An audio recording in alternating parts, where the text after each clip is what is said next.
Cancer. It's a word that holds enormous power. For those who have lost loved ones, it carries grief and fear. For those fighting cancer, it brings uncertainty. And for those who haven't faced it yet, it's still a word that makes your heart skip a beat. And here's the truth. As we age, the word only gains more weight.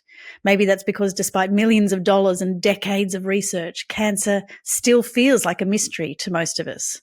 That's why today we're shining a light on cancer with someone who has dedicated his life to solving the puzzle, Professor David Thomas. He's a global leader in precision oncology, a cancer detective, if you like, who uses genomics to unlock new treatments and the driving force behind Omico, Australia's largest cancer genomics programs. I should add, it's a not-for-profit. His vision: to make personalised cancer treatment the standard of care, available to every patient, not just the lucky few. So today we're going behind the scary headlines, behind the standard get your screening advice. We're asking, what does the future of cancer care really look like? How close are we to beating it? And what could you do to protect yourself and your family? Let's welcome Professor David Thomas. It's wonderful to be here, Shelley, on your program. Professor, let's start with cancer and what that word means to you.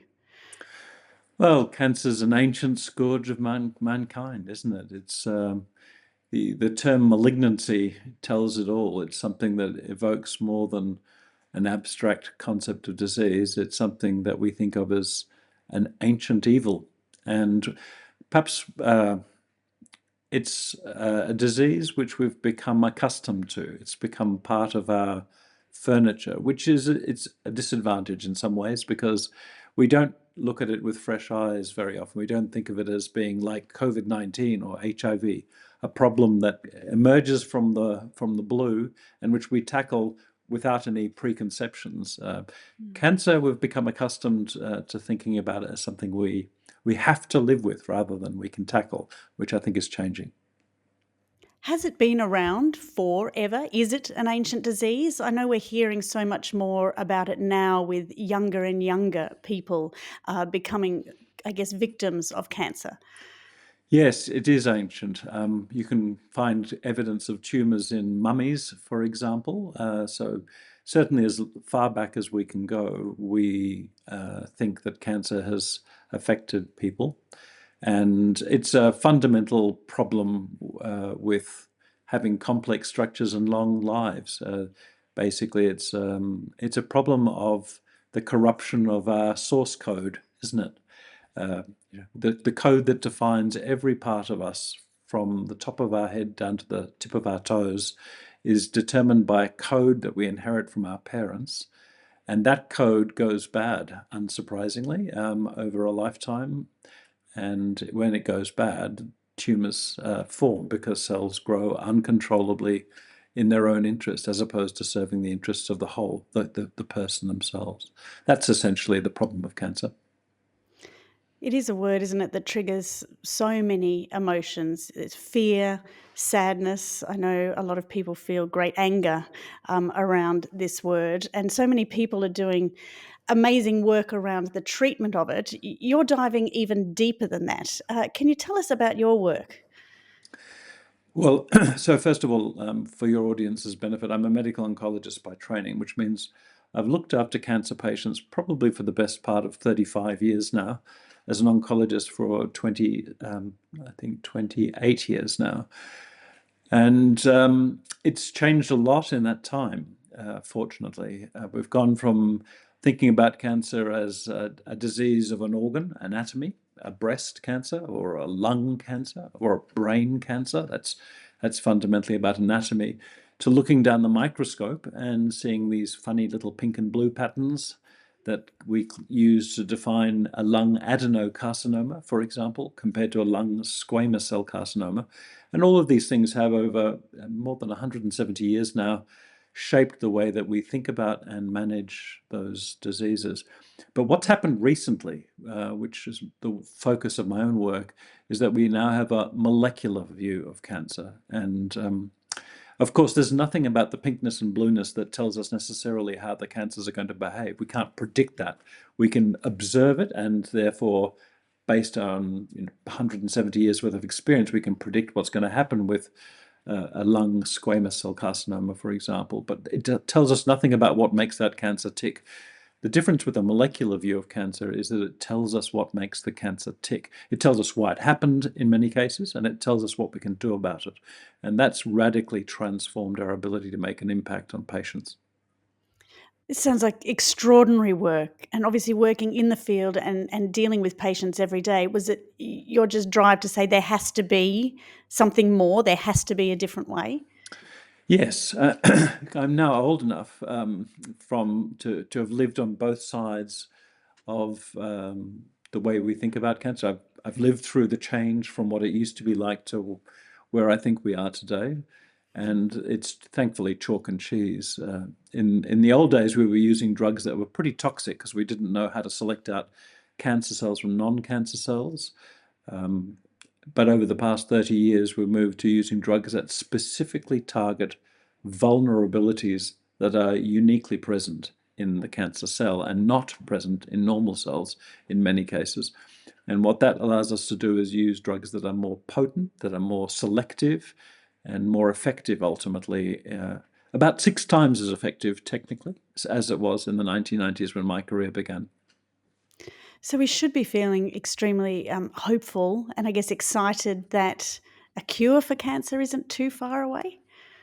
Well, cure is a strong word, Hmm. but it's on the table for discussion, isn't it?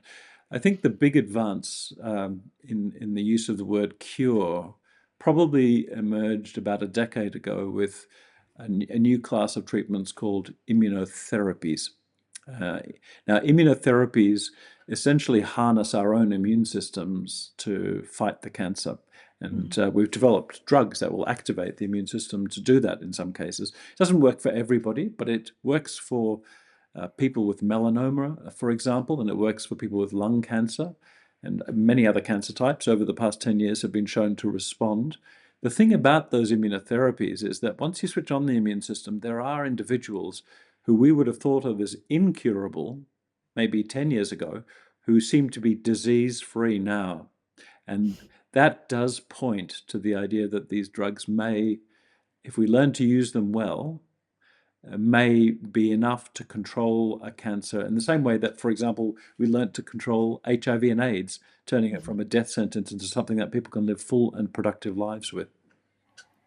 So something that used to be, I guess, a one-size-fits-all approach to cancer treatments, the same drugs, the same protocols, regardless of your own biology, and of course, regardless of where the cancer was in your own body, has now become a much more targeted approach, you're saying, and each individual cancer has a slightly different Yes. treatment and approach, and each individual body has a different reaction to that. Yes, so you've touched on so much in that description, but it's all accurate. So I guess what we do now is we go through the usual process. We take a CT scan of the body and we see where the tumor is. That's anatomy. We Mhm. look down the light microscope after applying various stains and we see the pinkness and blueness, and that's histology. And what we are moving into is getting sophisticated molecular tests that tell us the unique circuitry that drives each individual cancer. And as you said, that's different from person to person. So only by doing this test can we know what's going on in one person's tumor that might not be relevant in another person's tumor. More importantly, there are drugs now that we can link to the right patient. So if we see a particular change in person A, and we have a drug that we can use for that person's cancer, then that person is more likely to respond than person B, who doesn't have that change, but the drug won't work. So through the Mhm. lens, if you like to think of it that way, it's like a lens, like the light microscope itself. Probably the single most important advance over the past 170 years has been the use of these molecular lenses that allowed us to think about cancers completely differently. The other thing that you said was that we all respond differently, our bodies respond differently, and that's also true. Uh, there are the genes that we inherit from our parents that come from our mother and our father determine who we are. I mean, it's obvious that when you look at somebody who's the daughter that their mother and daughter resemble each other, that's because of the genes that they inherit. Those genes that we inherit can also determine our risk for cancer. So that one person may have a very high risk of cancer, another person may have a relatively low risk of having cancer. And we can determine that by studying the genes that we inherit, as opposed to the genes that are present within a tumor itself. These are the genes in the rest of our body, Mhm. if you'd like. Mhm. And those genes not only tell us about what your risk of cancer is, but we're beginning to learn that it also tells us how we'll react to certain drugs. So one person may have a very good reaction to a drug, respond very well, and another person with a different genetic makeup may have an adverse reaction to that drug. It's the field of what we call today pharmacogenomics.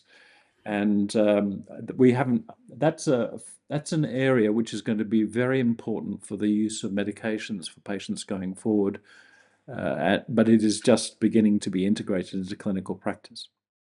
A quick pause for anyone interested in joining our DNA testing program in partnership with FitGenes, a world-leading genetics company. So many of you have already joined our FitGenes community. So now, for anyone who hasn't, it's your turn. Get to know your genes with us. When you know your genes and your unique genetic breaks, you can do something about it. For us here at the Aging Project, we've learned it's the best first step in our aging well journey. If you'd like to learn more, visit theagingproject.com and join the Fit Genes waitlist. We'll send you all the details so you can get started. So this is where that detective work comes into play for you and your peers, isn't it? It's now piecing that all together and not just saying, right, this is how we're going to do it. I can imagine how frightening it must be to sit in that chair and hear that you have a cancer diagnosis. And then the next question is, where do we go from here? Yes.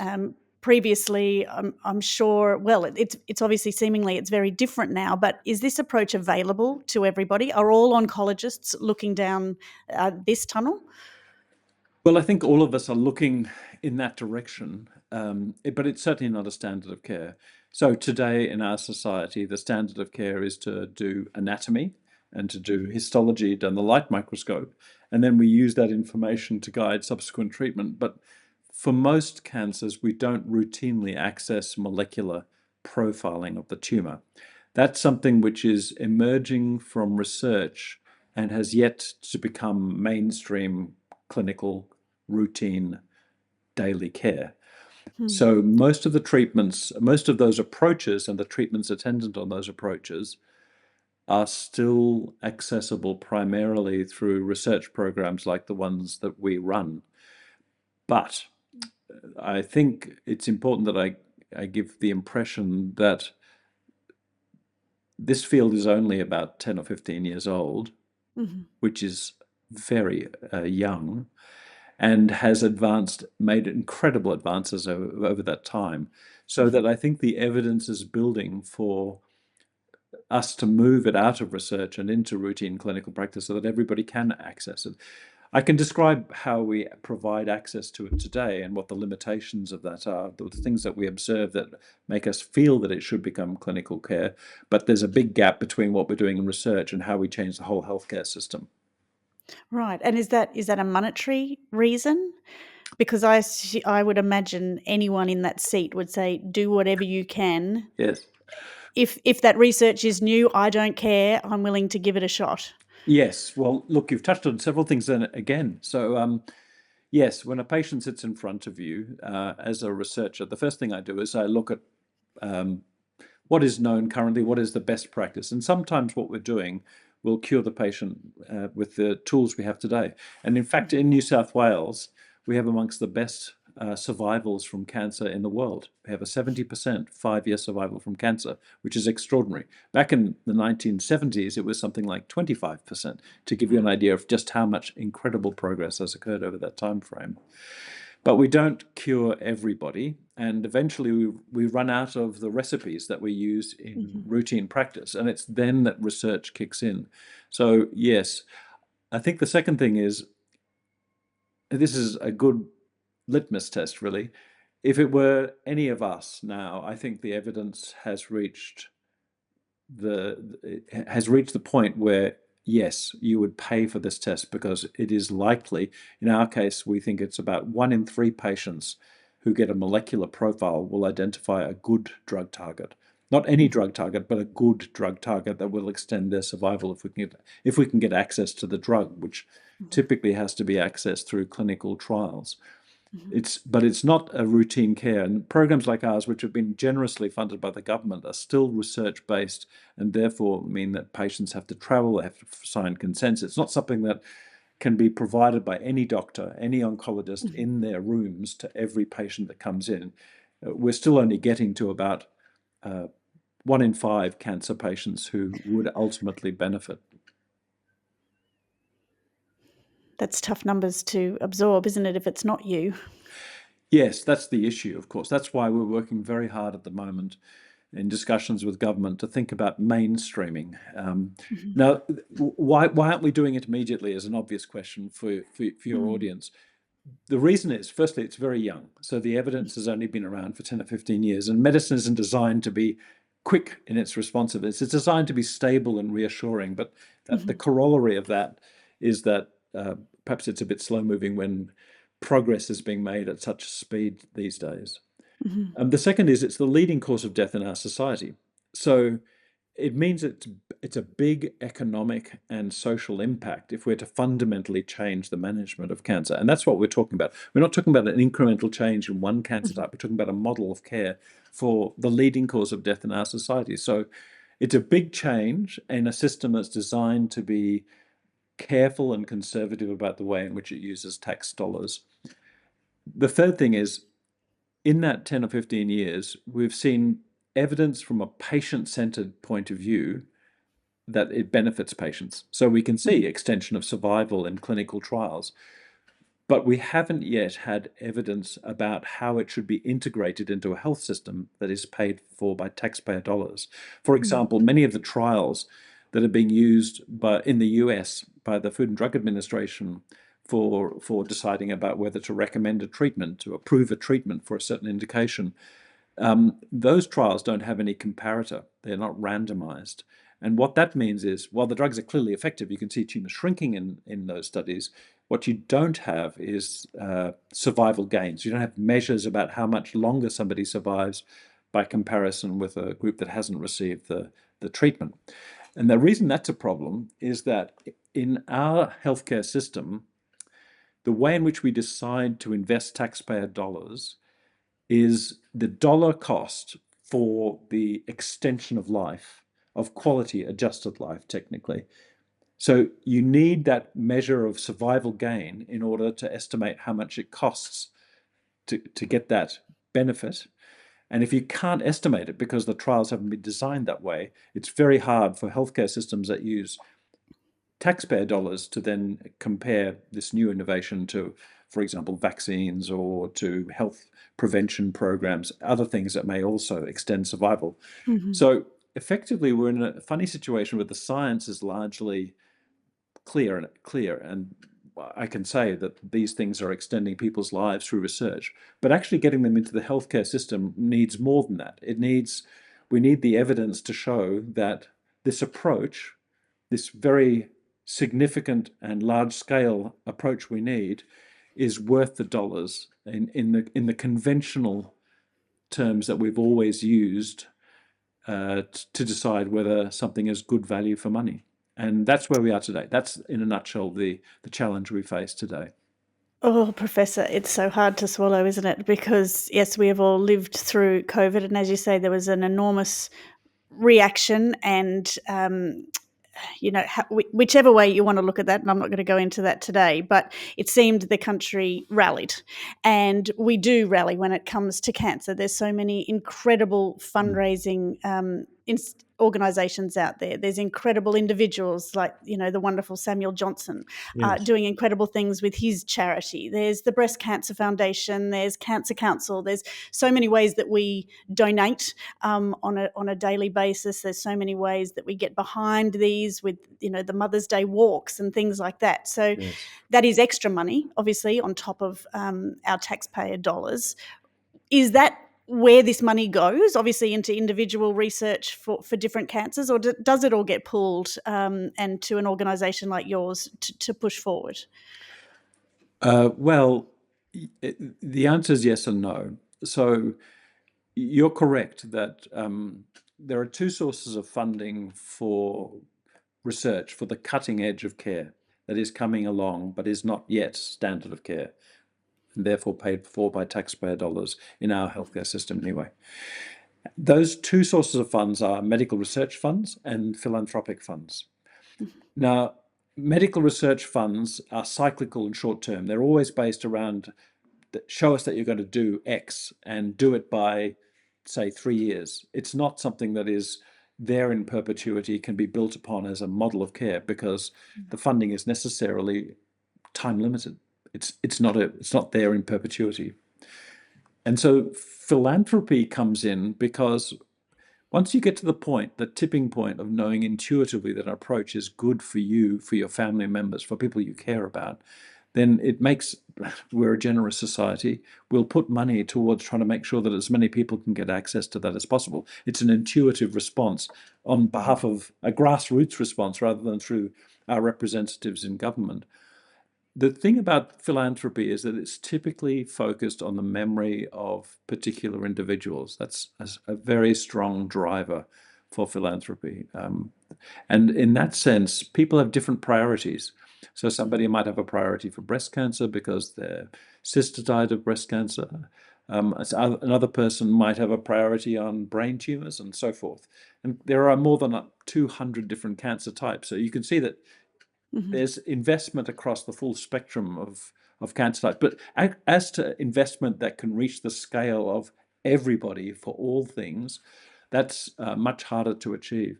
I guess the value of our program is that we are agnostic to the cancer type. We don't care where the cancer began, what it looks like under the light microscope.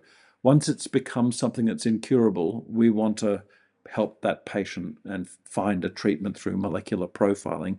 And in that sense, maybe we become a focal point for people that want to see change for their constituency, knowing that we will cover their constituency and others. And I think Sam Johnson, in particular, has had an incredible impact for us because Sam's taken the view that he wants to particularly support people in the bush who are doing it tough anyway and who have worse survival from cancer than our city brothers and sisters. So he wants to make sure that these advances that we're introducing into clinical care through our research programs, that they don't just get confined to the big smoke and the big institutions, the ivory towers, that they're accessible out where patients are living in the bush as well. And that's been an incredible partnership with Love Your Sister. They've essentially allowed us to reach 36% of the patients coming into our program now come from outside metropolitan areas. And that's, I think, squarely down to Love Your Sister's support. Yeah, good on you, Sam. He's out there doing it every day tirelessly, isn't he? It's Well, let's talk amazing. about Omico. Yeah. This is your precision oncology platform. So you've profiled more than 15,000 Australians that are obviously already advanced with cancer. Yes. That's how they become a part of your program?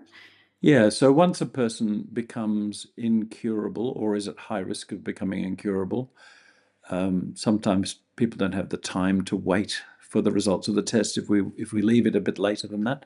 So we're now, for as soon as they become incurable, we those patients are eligible to take part in a program. It's no cost to them. It's a research study. People sign consents to take part. They're fully briefed and informed. Then we organise the molecular profiling, and it doesn't involve travel. It can be done. The consents can be done remotely from anywhere in the country.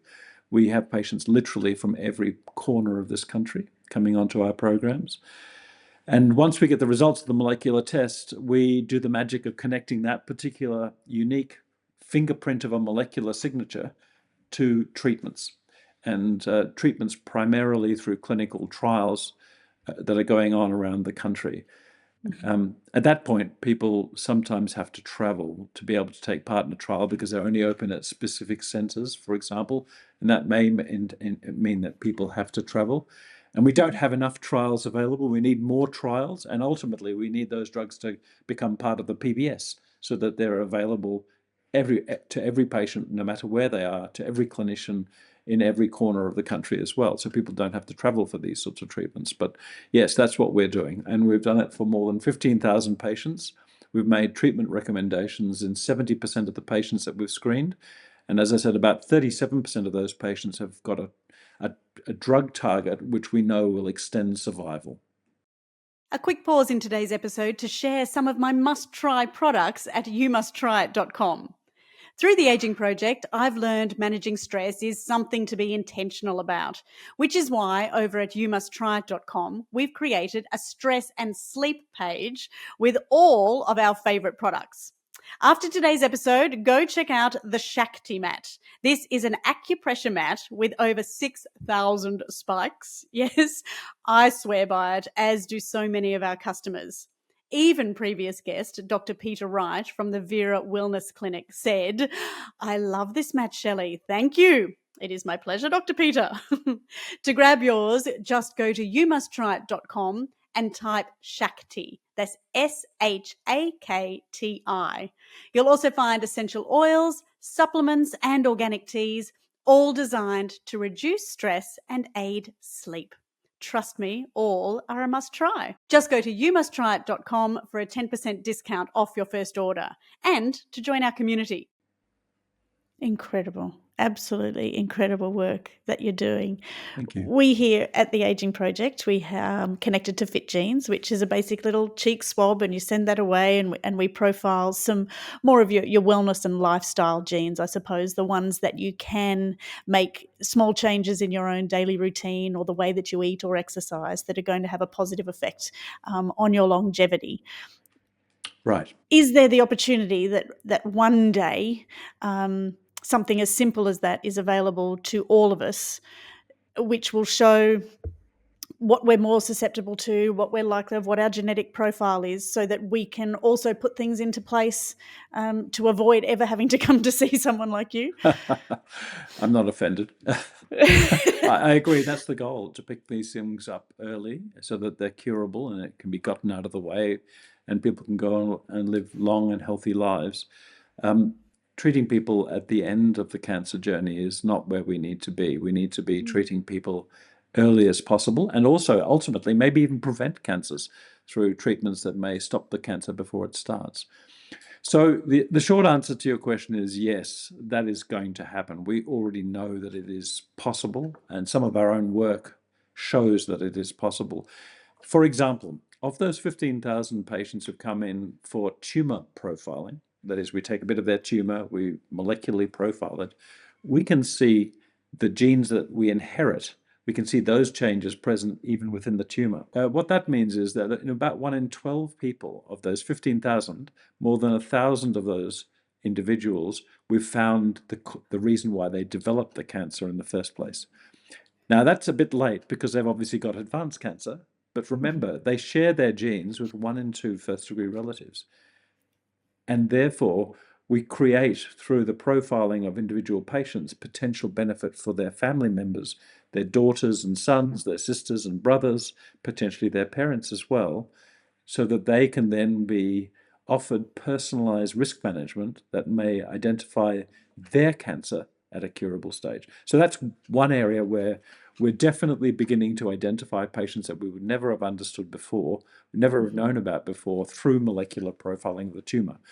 But we can now do those sort of tests on a blood sample or on a cheek swab, as you describe it. And that technology, our data suggests that about 1 in, I would say, 1 in 5 of the patients who get diagnosed with cancer today has something in their genetic makeup that explains their cancer or could be used to improve their survivorship after the cancer's treated and cured, hopefully. That might influence how, whether their risk of second cancers, but also the risk of other diseases and their risk of adverse reactions to drugs that they may get exposed to over the remainder of their life. That genetic makeup information has enormous power potentially to improve health maintenance, maintaining us in a healthy state as we age. And yes, I think that's a very realistic vision that you have. Oh, it makes me very emotional because I feel like we're Oh, we're on the precipice, aren't we? We are on the brink of this. And if we start with the people that have access to you that obviously are in an advanced or have rare cancers, but then their families are allowed access to this as well. So then we're sort of the next chain down. And then Yes. for the people, if we work our way out, it doesn't seem impossible. It seems, as I said in the beginning, incredibly hopeful, which might be a naive way to think of this, but it's extraordinary that in our lifetime, at least we can do something actionable about this. You say cancer's, the treatments have been around for 170 plus years, cancer's been around forever. And yet now there is this incredible hope. And it seems there's so many fabulous people like yourself, David, working towards something for all of us. And again, I can't thank you enough for that. You're making me all teary now because it seems so close. And we learn a little bit here on the Aging Project about so many things. We've spoken to professors about bowel cancer. We've spoken to professors in individual, breast cancer situations. This seems like it can change the world for everybody. That blueprint, as you say, for a cancer-free future is very, very close. Yeah, and knowledge, the pace of knowledge generation is accelerating. It's not as if it's been steady over the past, say, 50 years. It's actually going up with the power of computers and robotics and amazing things like artificial intelligence now are accelerating our ability to see a vulnerability and then exploit it within a reasonable time frame rather than on the never never for the next generation of patients. We can actually apply these sorts of technologies, this sort of knowledge generation, research, clinical trials to patients today to benefit the patient in front of us today rather than for somebody in the future, which I think means that our healthcare system has to change in another way, doesn't it? Because the way we think about healthcare is, it's proven, it's established, that's what we do, we've got evidence for it. But we're in a situation where sometimes the evidence is emerging. It's got a little bit of uncertainty about it, but it's still a damn sight better than doing nothing about a cancer that's going to take your life. And therefore, research has to be regarded as, I think, rather than something that is outside the healthcare system, it has to be part of the healthcare system. And that is also a pretty big change from healthcare point of view from how governments invest. I think too we're very forceful here, I think, with our community about looking after your own health and not leaving it just to that 15-minute GP appointment that you've had through your youth, but now it's a lot more serious. You have to take your health more seriously and take control of that. Things like full body MRIs that are now becoming more readily available to the general public. Is Yeah. that something that you think we should be doing to catch it before it takes hold, to keep us in the clear, I guess, to give us peace of mind that, between the year that we have it, that we're in the clear? Well, you have to be careful what you wish for, is the short answer to that. So you mentioned whole body MRI. So we've been studying whole body MRI for more than a decade now, and where we started with it was in patients who have a super high risk of cancer. There's a condition called Lee-Fraumeni syndrome. It's been known about for more than 50 years, and the genetic cause of it's been known for 30 years. But we've had nothing we could do about it really until maybe 5 years ago when we and others did research using whole body MRI, which showed that we could pick up cancers silently in these patients with Lee-Fraumeni syndrome and therefore remove them with curative intent. The average survival of the Lee-Fraumeni population is something like 40 years of age. They die at age 40 because they get 50% of them get cancers by the age of 30. And of course, ultimately, some of those cancers are going to become lethal and kill the patient. So picking these things up early is really critical. And whole body MRI was really important for that population because the cancers to which those patients are prone can occur anywhere in the body. So you couldn't just image the breast or image the bowel and detect the cancers that were going to be lethal. You had to take a broader approach, and that's where whole body MRI came in. But if your question is, should we be offering a whole body MRI to everybody, say at age 50? Well, that the problem with that is that about 1 in 10 people that we screen with whole body MRI at the age of 50 will have something going on. And sometimes it's a cancer, which is great because you can do something about it potentially. Mhm.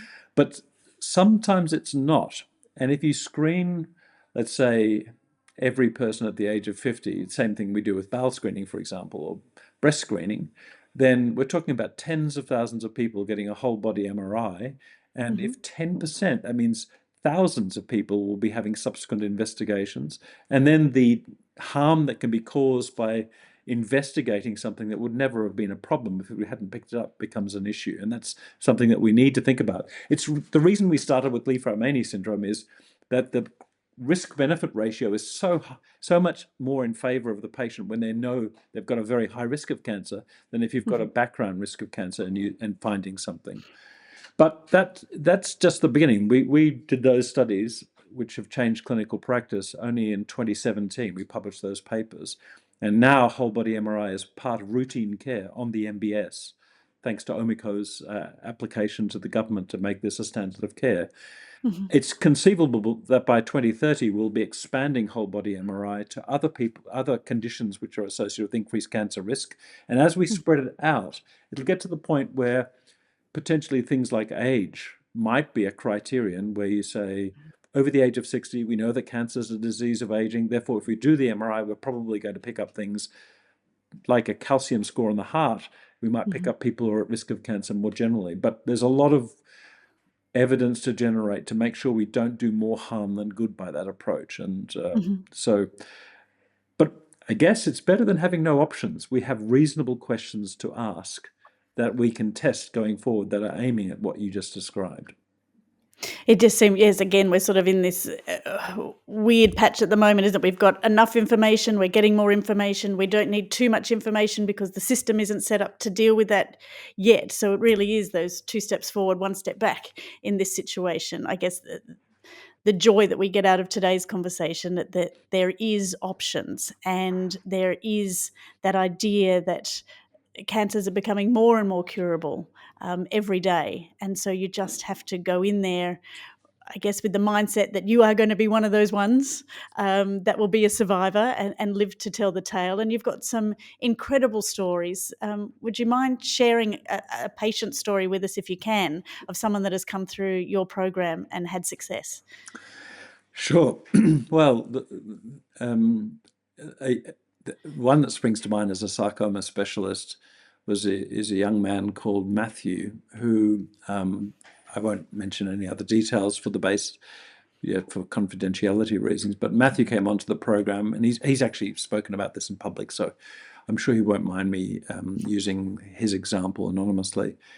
He came onto the program at the age of 28 with an unresectable, incurable sarcoma affecting his spine. Sarcomas are not good diseases to have. Drugs don't tend to work in them. They're rare, so management is always tough to begin with. But this had become incurable. And we did molecular profiling on his tumor and identified a drug target, an immunotherapy drug target, which we didn't expect. Mhm. Immunotherapies don't generally work in sarcomas. But his tumor had a particular biomarker that predicted response to immunotherapy, called tumor mutation burden. And so he went onto a trial of the immunotherapy, and he had not merely shrinkage, but his tumors disappeared as far as we could tell. So he was 28 and looking at a shortened lifespan. And the thing I love about this story is that Matthew not only had his tumors shrink and disappear, he was able to stop treatment. The tumors have not come back. And he then got married and he had his first child, actually. Oh, David. Oh, David. Yeah, it's amazing. I mean, it doesn't happen for everybody, Shelley. I want to make No. that clear. But Yeah. it would have happened for nobody 20 years ago. It's now Mhm. happening for about one in three patients that we're making a difference. And by, say, the next 10 years, there's no reason why we shouldn't expect more than half of all the patients we're profiling to have a biomarker, as we call it, that will predict response to an increasing range of drugs that are coming down the pike. Uh, that's what science is doing. It's raising possibilities, but we need One thing that we need to solve is how we get this stuff from science and available through clinical trials to making it a routine part of the PBS and the testing part of the MBS. And I think the time has passed when that is an issue that we need to address. It's not a scientific question, it's a social and political question, a health economic question perhaps, but it isn't a question of the science anymore. The science, I think, has crossed a Rubicon about 4 or 5 years ago now, where the benefits from these approaches are, I don't think they're debatable anymore from a clinical perspective. What can we do for you, Professor? Is there anything that our community and our wider listeners can do to help you make this happen in our healthcare system? Well, that's a lovely offer. And yes, Hmm. there is an enormous amount. So, as a clinician and as a scientist, as I've said, I think the evidence is right there in front of me about the ability to change things. But the question about whether a government decides to mainstream the science that's emerging is, at least the timing of it, is dependent on political will. And I don't mean that in the sort of pejorative sense of politics being somehow a nasty business. I mean that our representatives in government need to understand that every household in this country is affected by cancer, and it is a priority for every household that the best possible approaches to treatment are available. Once it becomes a political priority, then the sums of money that we're talking about for making a difference here are quite feasible within the context, for example, of the $130 billion that we committed towards JobKeeper when, within a few weeks of COVID hitting our shores. And science solved COVID through vaccination strategies so that we're now living a life that's now freed up as a consequence of the investment in tackling what was seen to be a new problem. I think we need to get out of the mindset that cancer is something that we just have to put up with, we can't do anything about. There were 8 times as many people who died of cancer over the period of COVID as died from COVID. If you think about taking even 10% of that investment in COVID, say $13 billion, not 130, or even $1 billion, you could completely transform the sort of area that we're talking about. So governments are capable of making those investments if they see it as a priority. The thing that your program can do, your listeners can do, is to make sure that the government understands that they and their families want this. They want our taxes to go towards mainstreaming the science in the area of oncology because it works. And it shouldn't just be accessible to the lucky few who can access a research program. It should be something that you can access as part of routine care, at least the best of it. And I think, therefore, the problem is no longer mine in the sense of generating the evidence and the science. It's a question of the advocacy from the community that this is something that's a priority for our society. And yes, I think, therefore, you've got a very important role to play in advocating for this to be routine care. We will do our best to get the word out Thank you. there. I guess, yes, it seems like a tough mission ahead for that to change. But if everyone, as you say, every household in Australia, every household in the world is affected by this, it seems crazy that it isn't the top priority of our governments and of our healthcare system. We have screenings, obviously. We can, send out for a bowel cancer screening. We can go for a breast screening. And again, I appreciate in this country that is readily available to us. Lung screenings are available. The fact that it's not making the cut through that it should is really what concerns me when you were talking the numbers that you've spoken about today. If anyone, and I know everyone will, like to learn more about Professor David's work, please jump on to www.omico, that's omico.com.au. You can sign up there for a newsletter to follow everything that's been going on. We ask you, I guess, to take the best care you can of yourself. Professor, do you have any advice, what we could be doing in our everyday lives. Again, as I said, to not end up sitting in front of you. What do you do to keep yourself fit, healthy, strong, clean? Well, I think looking after yourself, being active is incredibly important. Eating well, going and seeing your GP regularly for checkups. Um, as it happens, I have metastatic cancer myself. I have.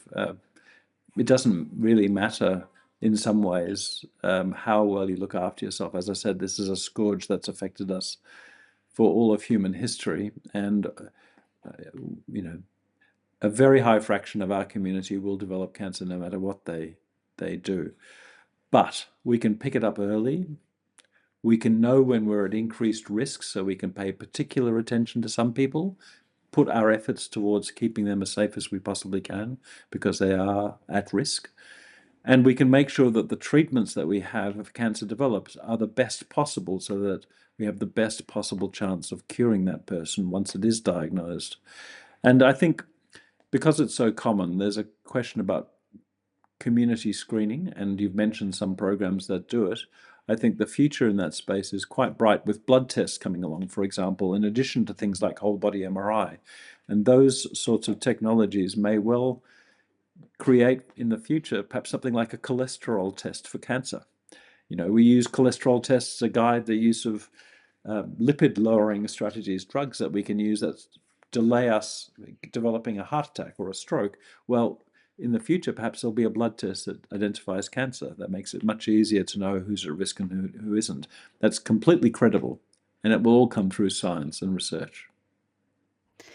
Professor, I hope we're speaking to you again in a very short time, whether that be a year or two, with dramatic changes that have come forward. It seems this space is moving forward in leaps and bounds, again, thanks to you and your peers. So I'll thank you one more time. I'll ask everyone to look up Omico, to get on board and to look for ways that they can make a louder noise to our leaders to hopefully make this come to fruition sooner rather than later. Thanks again.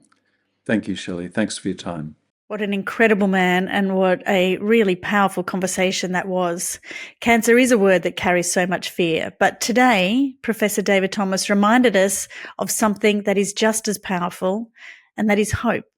We're living in a time where science can read the blueprint of a tumour, match it to a treatment, and offer options that didn't exist just a decade ago. And thanks to leaders like David, this isn't just a dream for the future, it's already happening for thousands of people. So here's the takeaway I want you to remember. Cancer is not one disease, and it's not one size fits all. The future of cancer care is personal, it's precise, and it's within our reach if we just keep pushing, funding, and demanding that every patient has access. So what can you do? Well, don't wait until symptoms. Take prevention and screening very seriously. And most of all, remember that knowledge is power. The more you understand your body, your risks, and your options, the stronger you become. Together, as Professor Thomas said, there's no time to waste and no lives to lose. Thank you so much for joining us today. If this conversation moved you, share it with someone you love, because the more we talk about cancer openly, the closer we get to changing its story. Until next time, let's keep learning, let's keep talking, and let's keep building a healthier future together. I'm Shelley Craft. I'll speak to you soon. As always, the Aging Project podcast is for educational and entertainment purposes. Always seek medical advice from a qualified practitioner.